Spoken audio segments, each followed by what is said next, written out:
One of the hardest truths an empath will ever face is that not everyone deserves access to their energy. That statement may sound harsh at first, especially to someone who has spent years believing their purpose was to understand people, help people, and carry emotional weight that others could not carry themselves. But the reality is that many empaths are not exhausted because they care too much.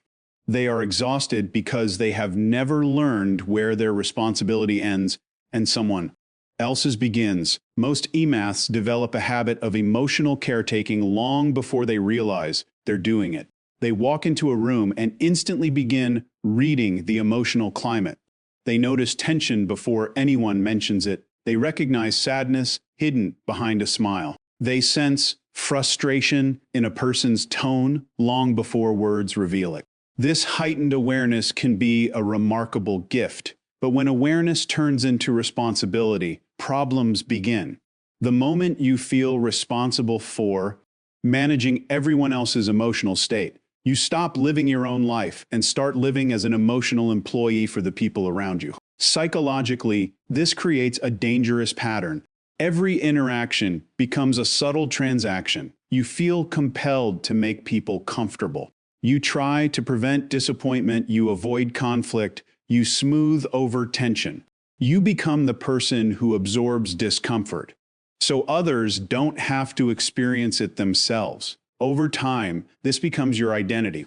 People begin to expect it from you because you have trained them to expect it. What makes this even more dangerous is that many manipulative personalities recognize this trait almost immediately.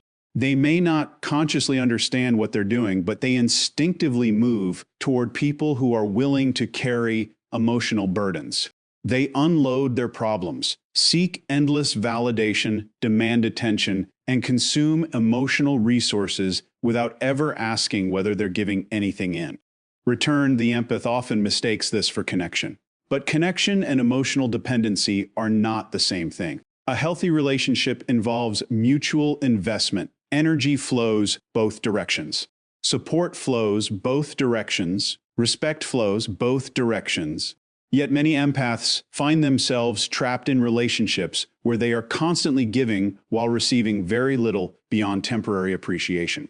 Eventually, they become emotionally bankrupt while everyone around them continues making withdrawals. The reason this happens is surprisingly simple. Many empaths have been conditioned to associate their value with what they provide.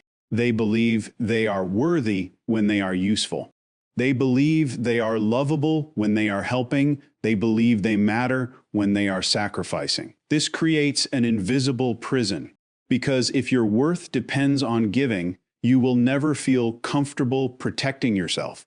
Every boundary feels selfish. Every refusal feels cruel. Every moment spent prioritizing your own needs feels like a violation of the role you've been playing for years. But consider this question carefully. Why should your emotional well-being be less important than everyone else's? Most empaths have never seriously asked themselves that question. They've become so focused on understanding others that they've forgotten to understand themselves. The truth is that your energy is your most valuable resource. It determines your focus, your clarity, your emotional stability, your creativity, your relationships, and ultimately the quality of your life. Every time you give it away carelessly, you are spending something you can never fully recover. This doesn't mean becoming cold. It doesn't mean becoming indifferent. It doesn't mean shutting people out. It means becoming selective. There is a profound difference between helping someone and carrying them. There is a profound difference between compassion and self-abandonment. The strongest empaths eventually learn that they cannot pour endlessly into others while neglecting themselves. They stop volunteering for emotional responsibilities that were never theirs to begin with. They stop rescuing people who refuse to rescue themselves. They stop measuring their worth by how much pain they can absorb.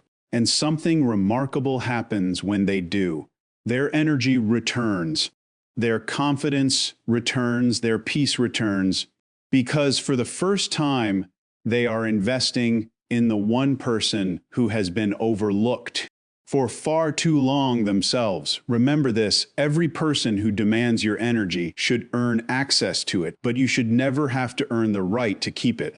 Before an empath learns to protect their energy, they often believe that being a good person means being endlessly available. They answer every call, respond to every crisis, absorb every emotional storm, and make themselves accessible to anyone who needs support. On the surface, this looks like kindness. It looks like generosity. It even looks noble, but beneath that behavior is often something much more complicated. Many empaths struggle with boundaries because they have been taught, either directly or indirectly, that saying no is a form of rejection. They fear disappointing people. They fear being misunderstood. They fear appearing selfish. And perhaps most of all, they fear losing connection. This fear creates a subtle psychological trap. Instead of making decisions based on what is healthy, they make decisions based on what will keep others comfortable. Over time, they become experts at managing other people's expectations while completely ignoring their own needs. The problem is that every time you betray your own limits to satisfy someone else's demands, you send a message to your subconscious. That message is simple. Everyone else's needs matter more than yours. The mind is always listening to the actions you repeatedly take. It pays less attention to what you say and more attention to what you consistently do. If your behavior constantly communicates that your needs are secondary, eventually your sense of self-worth begins to reflect that belief. This is why boundaries are not merely communication tools. They are declarations of self-respect. A boundary is not an attempt to control another person. It is a decision about what you will and will not allow into your life. It is not a punishment. It is not aggression. It is clarity. Unfortunately, many people misunderstand boundaries because they have only experienced two extremes. On one side, there is complete submission, where a person sacrifices themselves to keep peace. On the other side, there is emotional isolation, where a person shuts everyone out to avoid being hurt. Neither approach creates genuine strength. True boundaries exist in the middle. They allow you to remain compassionate without becoming consumed. They allow you to care without carrying. They allow you to love without losing yourself. One of the most revealing moments in an empath's life occurs when they begin enforcing boundaries for the first time. Something surprising happens. Not everyone applauds. Not everyone understands. In fact, some people become angry. Why? Because boundaries expose relationships that were benefiting from your lack of them. The people who genuinely care about you may need time to adjust, but they will ultimately respect your limits. Those who only valued your availability, your compliance, or your emotional labor will often resist. They may accuse you of changing. They may call you selfish. They may act disappointed or offended, but pay attention to what is really happening. For years, they were comfortable with a version of you that consistently ignored your own needs. The moment you begin valuing yourself, the dynamic changes. What they are reacting to is not your boundary. They are reacting to the loss of unrestricted access. This realization can be uncomfortable, but it is also liberating because it teaches you that not every negative reaction is evidence that you have done something wrong. Emotionally intelligent people understand that discomfort is sometimes a necessary part of growth. The discomfort of setting a boundary is temporary. The exhaustion of having no boundaries can last a lifetime. There is also a deeper philosophical truth here. Every human life is limited. Your attention is limited. Your time is limited. Your emotional resources are limited. To say yes to everything is impossible because every yes automatically becomes a no to something else. When you say yes to endless demands, you often say no to your peace. When you say yes to constant emotional labor, you often say no to your growth. When you say yes to everyone else's priorities, you often say no to your own purpose. The strongest empaths eventually understand that boundaries are not barriers to connection. They are the foundation of healthy connection. Without them, relationships become built on obligation, guilt, and resentment. With them, relationships become built on respect, honesty, and mutual understanding. And perhaps that is the most important lesson of all. You do not teach people how to treat you through what you say, you teach them through what you consistently allow. The moment you honor your boundaries, you stop asking the world for respect and start demonstrating that you already respect yourself. The people meant to stay in your life will respect your limits. The ones who leave because of them were benefiting from your absence of them. Once an empath begins protecting their energy and establishing healthy boundaries, a new challenge emerges. Boundaries may reduce unnecessary emotional burdens, but they do not automatically change how you process emotions. Many empaths discover that even after distancing themselves from draining relationships, they still feel overwhelmed. They still absorb tension. They still carry emotions that do not belong to them. This is where emotional intelligence becomes essential. One of the greatest misconceptions about empathy is the belief that feeling deeply is the same thing as understanding deeply. They are not the same. Feeling is automatic. Understanding is intentional. Many people spend their entire lives reacting emotionally without ever examining the mechanisms behind those reactions. They experience anger and become anger. They experience fear and become fear. They experience sadness and become sadness.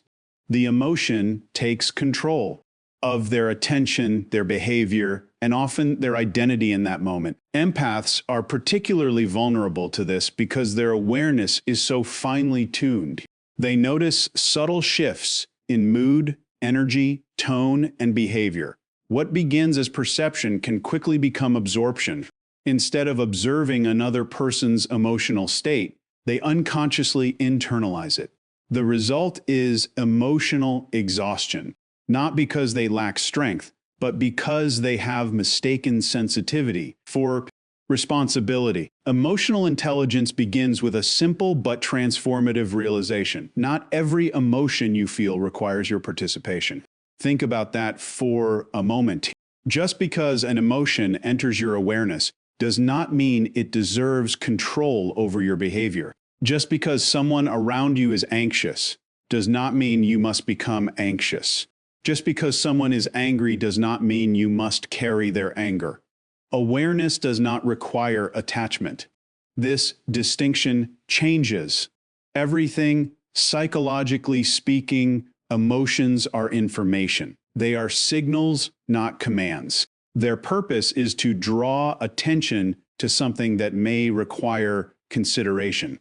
But many people treat emotions as instructions that must immediately be obeyed. The emotionally intelligent empath learns to pause between feeling and reacting. That pause is where power lies. Within that brief moment of observation, you create distance between yourself and the emotion. Instead of saying, "I am anxious," and you begin recognizing, "I am experiencing anxiety." Instead of saying, "I am overwhelmed," you notice, "I am feeling overwhelmed right now." This may seem like a subtle shift in language, but it creates a profound shift in identity. You are no longer defining yourself by a temporary emotional state.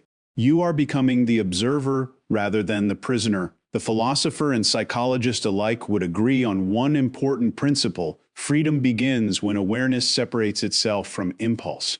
Most emotional suffering is not created by the initial emotion. It is created by the story we attach to it.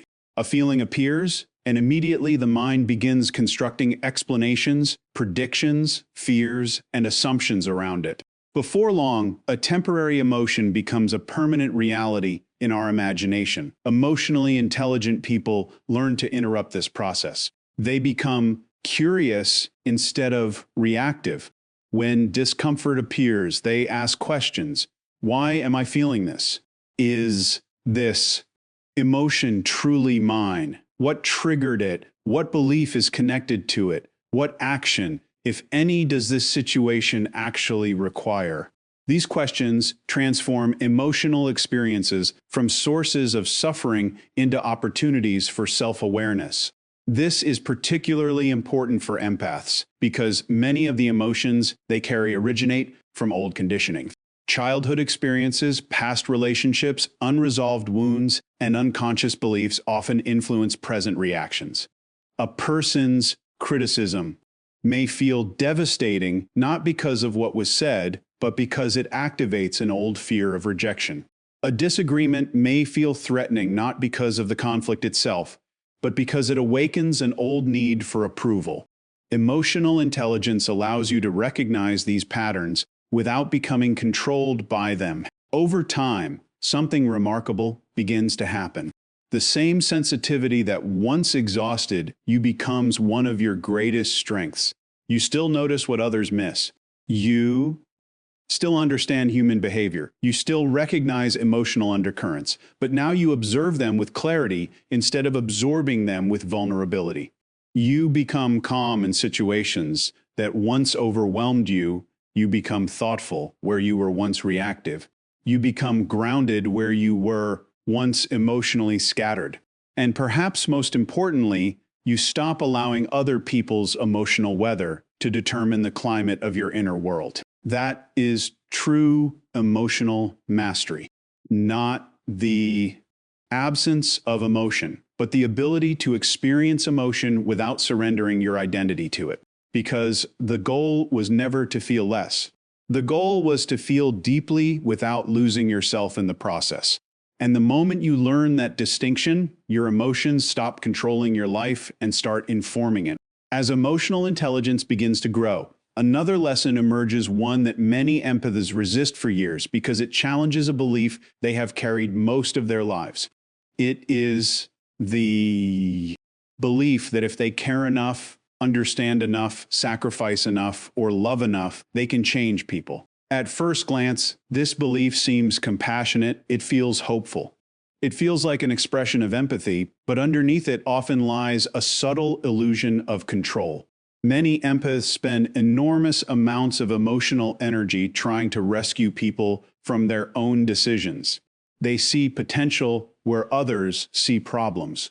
They see woundedness where others see dysfunction. They see the good hidden beneath destructive behavior. Because of this, they often remain invested in relationships long after the evidence suggests that change is unlikely. They continue explaining. They continue forgiving. They continue waiting. And they continue carrying emotional burdens that were never theirs to carry.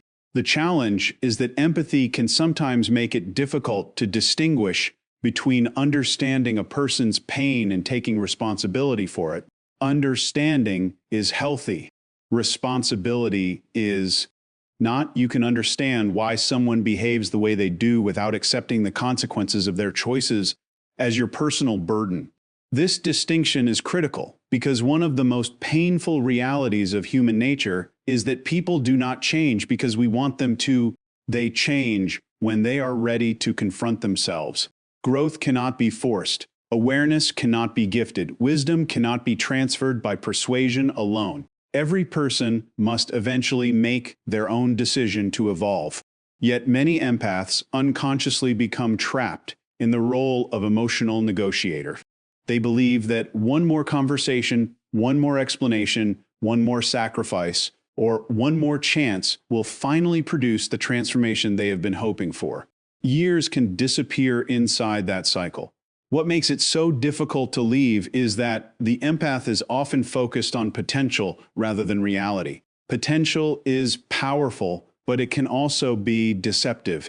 You may see who someone could become. You may recognize strengths they have not developed. You may envision a healthier version of them, but your life is affected by who they are today, not by who they might become someday. This realization can feel uncomfortable because it requires letting go of fantasy and embracing reality. It requires accepting that your ability to care about someone does not automatically grant you the ability to save them. In psychological terms, this is where emotional detachment becomes essential. Now, detachment is often misunderstood. Many people hear the word and imagine coldness, indifference, or withdrawal. That is not what healthy detachment means. Healthy detachment is not the absence of compassion. It is compassion without control. It is caring without caring. It is loving without losing yourself. You can wish someone well without taking ownership of their journey. You can support someone without becoming responsible for their outcomes. You can offer guidance without feeling obligated to fix what they refuse to address. This kind of detachment creates freedom. Without it, your emotional state becomes dependent on the choices of other people. Their success determines your peace. Their happiness determines your mood. Their progress determines your hope. You become emotionally tethered to circumstances that are ultimately outside your control. And there is a profound philosophical truth hidden here. Much of human suffering comes from attempting to control things that were never ours to control in the first place. Other people's opinions, other people's choices, other people's reactions, other people's growth. These things belong to them. Your responsibility begins and ends with your own actions, your own character, and your own decisions. The moment you accept this, something remarkable happens. You stop wasting energy fighting reality. Instead of asking, how can I change this person? You begin asking, how should I respond to this situation? Instead of trying to manage another person's behavior, you begin managing your own boundaries. Instead of carrying someone else's future, you begin building your own. This shift is not weakness, it is maturity. It is the recognition that strength is not measured by how much weight you can carry for others. Strength is measured by your ability to remain grounded in truth.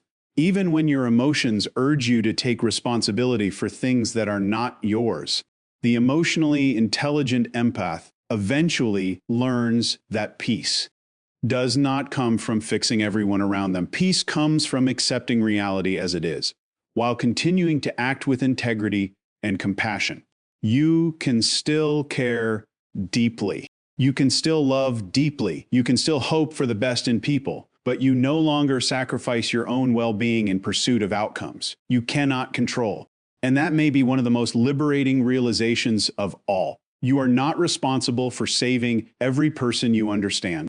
Sometimes the greatest act of wisdom is allowing people to walk their own path while you finally return to yours. Before we conclude, there is one final realization that ties everything together. Protecting your energy, creating boundaries, mastering your emotions, and detaching from what you cannot control are not separate skills. They are all part of the same transformation. They are all leading toward one destination: reclaiming your power. For many empaths, power is a complicated word. They often associate it with dominance, control, manipulation, or authority over others. Because they value compassion, they sometimes distance themselves from the idea of power altogether. Yet this misunderstanding causes many empaths to live far below their potential. True power has very little to do with controlling other people. True power is self-governance. It is the ability to direct your attention, your emotions, your decisions, and your energy toward what matters most. When an empath has not yet developed this ability, life often feels reactive. Their mood depends on the people around them. Their confidence depends on external validation. Their peace depends on circumstances remaining favorable. They move through life responding to events rather than consciously shaping it.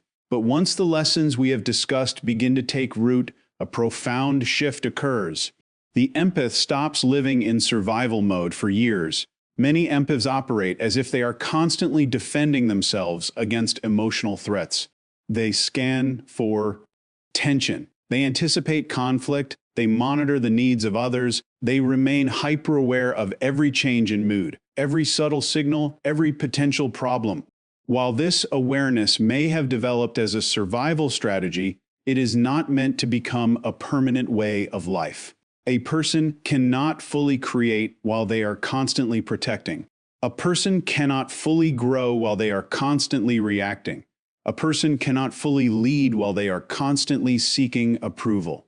Eventually, there comes a moment when the empath realizes that their sensitivity was never the problem. The problem was that they had been using their sensitivity primarily for defense instead of direction. Think about the difference. One approach asks, how do I avoid being hurt? The other asks, what am I here to build? One is focused on protection alone. The other is focused on purpose. This shift changes everything, because once your energy is no longer consumed by unnecessary drama, unhealthy relationships, emotional chaos, and constant people-pleasing, something remarkable happens. You suddenly have resources available for your own life. Your creativity expands, your confidence grows. Your thinking becomes clearer, your decisions become stronger, your sense of identity becomes more stable. The energy that was once scattered becomes concentrated, and concentrated energy is powerful. History repeatedly shows that the individuals who make the greatest impact are not necessarily the most talented or the most intelligent. They are often the people who learn how to direct their attention with extraordinary consistency. They know what matters. They know what deserves their focus. And they refuse to be distracted by everything else. The same principle applies to empaths. Your empathy is not a weakness to overcome. It is a strength to refine. When guided by wisdom, empathy becomes insight. When guided by boundaries, empathy becomes discernment. When guided by emotional intelligence, empathy becomes influence. You begin to understand people without becoming controlled by them. You begin to help others without abandoning yourself. You begin to inspire rather than rescue. And perhaps most importantly, you stop defining your worth by how much suffering you can tolerate. For far too long, many empaths have measured their value by sacrifice. They believed that enduring exhaustion was proof of love. They believed that carrying everyone else's burdens demonstrated strength. They believed that constantly giving was the highest expression of compassion. But maturity reveals a different truth. Your value does not increase when you suffer. Your worth is not earned through self-neglect, and your purpose is not to become a container for everyone else's pain. Your purpose is to become fully yourself, to develop your gifts, to contribute your wisdom, to create meaningful relationships, to live with integrity, to pursue a life that reflects your deepest values. That is what reclaiming your power truly means. Not becoming harder, not becoming colder, not becoming less compassionate, but becoming so grounded in your own identity that the world no longer pulls you away from who you are. And as this final message comes to a close, remember this: the moment you stop giving your power away is the moment your life begins to belong to you again. Protect your energy, master your emotions, honor your boundaries, and never forget that your greatest responsibility is not to save the world, it is to become the strongest, wisest version of yourself within it. At this point, the most important thing to understand is that none of these ideas matter unless they become action. Insight alone does not transform a life. Awareness alone does not change a pattern. You can understand every psychological principle we've discussed, recognize every unhealthy dynamic, and even agree with every conclusion. But if nothing changes in your daily behavior, then nothing truly changes. This is where many people become stuck. They mistake understanding for transformation. They hear a powerful message, feel inspired for a few moments, and then return to the same habits, the same relationships, and the same emotional patterns that have been draining them for years. The mind loves information because information feels productive. But growth is rarely found in what you know. Growth is found in what you repeatedly practice. For empaths, this distinction is especially important. You already understand people. You already understand emotions. You already understand pain, healing, connection, and human behavior at a level many people never will. The challenge has never been a lack of understanding. The challenge has been applying that wisdom to yourself. For years, perhaps decades, you may have directed your awareness outward. You analyzed other people's motives. You anticipated other people's needs. You focused on other people's struggles. You became highly skilled at understanding everyone except the person staring back at you in the mirror. But real growth begins when self-awareness becomes self-leadership. Self-awareness allows you to recognize patterns. Self-leadership gives you the courage to change them.